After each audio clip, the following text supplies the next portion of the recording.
Vou me entregar, vou me render, o sol vai raiar.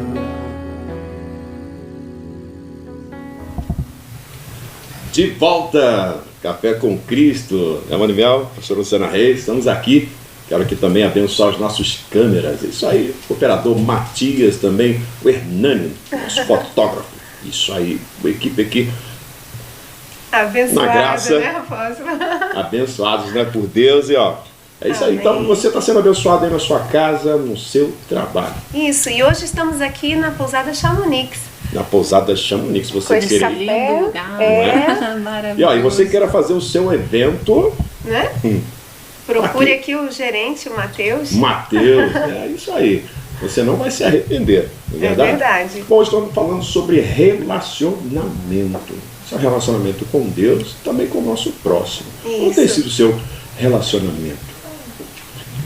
E assim, tem pessoas que, falando em relacionamento, às vezes vão para a igreja buscando relacionamentos próprios, né? Então, assim, um exemplo, uma pessoa perde o marido e vai para a igreja buscar o marido, querendo o marido de volta. Não que isso seja necessariamente errado, mas a gente tem que ir para a igreja buscar a Deus, buscar a orientação de Deus e esperar em Deus, se for da vontade dele, que ele traga esse marido de volta. Ou quando vai buscar prosperidade ou algo do tipo. Então as pessoas têm que ir para a igreja não buscando por pessoas, ou, né? Tem que buscar Deus em primeiro lugar. Quando você está na comunhão com Deus, tudo acontece. Me faz me lembrar de uma jovem que chegou na igreja. Ela falou que eu gostaria muito de passar para a sua igreja. Eu falei, seja bem-vinda em nome de Jesus. Mas é porque ela estava em um relacionamento com o jovem da igreja. E quando o relacionamento acabou, a intimidade dela com Cristo também foi embora. Então eu vejo que acima de tudo, a gente tem que ter relacionamento com Deus. Porque quando você tem um relacionamento com Deus, uma comunhão com Deus, as coisas acontecem. Sim. Não vai acontecer muitas das vezes segundo a sua vontade. Porque a nossa vontade, na verdade, nem sempre nos faz bem. É verdade. Mas a vontade de Deus, a gente tem experiência, que é maravilhoso. Nos dá paz de espírito, a gente tem visão, a gente está sempre atento contra as astutas e ciladas do nosso adversário. O inimigo, é verdade. Não é verdade? Verdade. Então... E pastora, a gente estava até comentando no nosso intervalo a questão que às vezes a gente fica lamentando tanto sobre algo que a gente perdeu ou sobre uma situação específica e que na verdade quando a gente vai perceber a vontade de Deus era muito melhor, né, pastora? É verdade. E assim, eu tenho experiência de perdas, né? Hoje as pessoas elas me olham no ministério, né? Eu comecei o meu ministério com 16 anos e sempre priorizei o reino de Deus. Sim. Eu lembro que eu deixava várias coisas em prol do reino de Deus porque Deus era o centro do meu coração. Amém, amém. E também adquiri um matrimônio maravilhoso, mas sendo que em 2015 aprove ao Senhor recolher o que eu mais amava abaixo dele, né? Seu marido, né? O meu esposo. Sim. Então, se ele fosse o meu alicerce, hoje eu não estaria exercendo o ministério. Verdade. E é o que acontece com muitas pessoas no decurso da sua vida, das suas decisões, né? Quantas jovens se envolvem em relacionamentos e não buscam a orientação de Deus, e isso faz com que a sua comunhão com Deus seja quebrada. Sim. Né? Não observa as características da pessoa, se não é um julgo desigual, em muitos aspectos, espiritual, financeiro, em propósitos, né? E fazem com que a área sentimental seja o seu alicerce. Sim. E a verdade é que é a nossa comunhão com Deus que nos faz ser felizes em todas as áreas. É né? verdade. Então, hoje eu consigo exercer o meu ministério, mesmo não tendo a presença do meu esposo, do meu lado, que era um grande homem de Deus, a qual foi um presente de Deus para minha vida. E né? que foi recolhido, E que foi recolhido. E além disso, eu também tive a perda da minha mãe.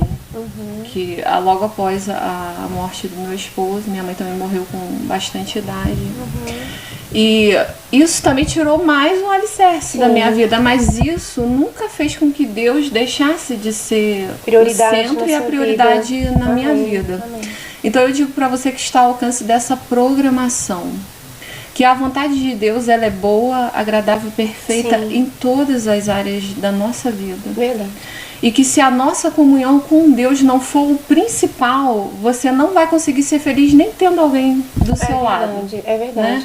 E quantas pessoas também casam pensando assim, eu vou casar para ser feliz. É. Não, elas devem adquirir um matrimônio no Verdade. tempo e na hora de Deus, porque como já foi falado, né, a bênção do Senhor produz vida e quando ela não traz desgosto, de acordo com o propósito do Senhor, no tempo de Deus e na hora de Deus, mas para fazer a outra pessoa feliz. Ela já tem que ser feliz com a comunhão dela com Deus. É verdade. Né? Então ela vai ser bem sucedida no ministério, na comunhão com as pessoas, na área profissional. Ela vai acordar bem, desenvolver bem as tarefas do dia a dia. Porque a sua fonte é o Senhor É o Jesus. Senhor. Se hoje a minha fonte não fosse o Senhor Jesus, eu não estaria nem nessa programação. É verdade. Nem levando a palavra às Verdade. pessoas sofridas, não teria força para socorrer o enfermo, o necessitado. E de repente, agora, pode ter pessoas passando por uma situação semelhante Sim. de De perda, não é perdas, né? verdade? E quando a pessoa, como a pastora colocou, ela perdeu o esposo dela, né? Então, muitas pessoas que depositam a sua alegria, a sua esperança em uma outra pessoa, na mãe, no marido, no filho, quando, Nas amizades, né? no trabalho. Isso, né? quando essas pessoas faltam, aí o mundo dela se desmancha, desaba. Então, quando nós temos a intimidade com Deus, o nosso alicerce, a nossa rocha, nós somos alicerçados na rocha que é o Espírito Santo, que é Deus. Então, a nossa comunhão direta com Deus, apesar das perdas que a gente sofre, porque todos nós passamos por perdas na vida. Se você ainda não passou, possivelmente passará um dia, porque isso faz parte da nossa vida, né? A perda, ela é natural para todos nós, né? Então, uma hora ou outra a gente ganha muitas coisas em Deus, com certeza. Mas se porventura estiver passando por uma perda, às vezes a pessoa fica se lamentando e sofrendo, porque isso até é considerado, apóstolo, como idolatria. Né? Verdade. Não é? A idolatria, tirar Deus do centro e colocar uma outra pessoa. E isso, pastora Luciana, a gente vê quantas pessoas em depressão, sim. porque se tornaram viúvas ou foram traídas. Eu conheço né? pessoas que priorizaram, né, as outras áreas e hoje elas têm doenças psicossomáticas, Sim, depressão, sim. câncer. Né? Agora, eu queria fazer uma pergunta à missionária Monimel.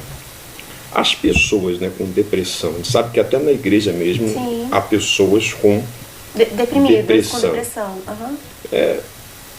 O que a missionária diria sobre depressão, né? Que é psicóloga, entende um pouco, entende de tudo, né? Verdade, no Senhor, principalmente. A depressão, apóstolo, ela realmente pode ter até fundamentos químicos, orgânicos, né? Então pode ser que a pessoa esteja com falta de serotonina, né? Dopamina. Mas quando a gente busca Deus, como eu até faço às vezes com os meus pacientes um exercício de levantar a cabeça, de erguer, olhar para o céu. Eu costumo falar para elas que aqui embaixo nós não temos nada, porque a pessoa deprimida, ela anda muito olhando para baixo, né? E quando você levanta, só de mudar a postura, o teu organismo já começa a produzir mais dessas substâncias que combatem a depressão. Então, não na depressão, é necessário realmente que você busque a Deus em primeiro lugar, mas que dependendo da situação, realmente tem que ter uma ajuda médica, né? Existem casos que tem que entrar com uma ajuda medicamentosa, mas Deus tudo pode, né? Então Deus é que vai estar orientando até mesmo a busca dessa pessoa por achar um médico adequado, por achar um tratamento adequado, e não só em relação à depressão, apóstolo. Pessoas que têm problemas de osteoporose ou qualquer problema cardíaco, como a pastora falou, que dependendo das nossas buscas, o que a gente está buscando, a gente coloca a ansiedade em um determinado ponto da nossa vida e isso pode gerar doenças psicossomáticas. E eu costumo dizer que o seu propósito de vida, ele vai ser 90% a reação do que você vai ter de alegria e vai te motivar a ter atitudes. Então eu pergunto para esse telespectador, né, qual é o seu propósito de vida? O que você tem no coração? O que você valoriza? O que você coloca em primeiro lugar? Porque o emocional e o que você sente e o que você almeja, ele vai influenciar também, tanto nessas substâncias neurológicas, né? Quanto nos sentimentos, nas reações que o corpo vai estar tendo e nas suas decisões. Então, quando o maior propósito de vida não é Deus como centro da nossa vida, que é o único que pode nos trazer a alegria verdadeira, nós começamos a ter momentos de tristeza. Mas não aqueles momentos de tristeza, como diz a palavra do Senhor, que no mundo tereis aflições.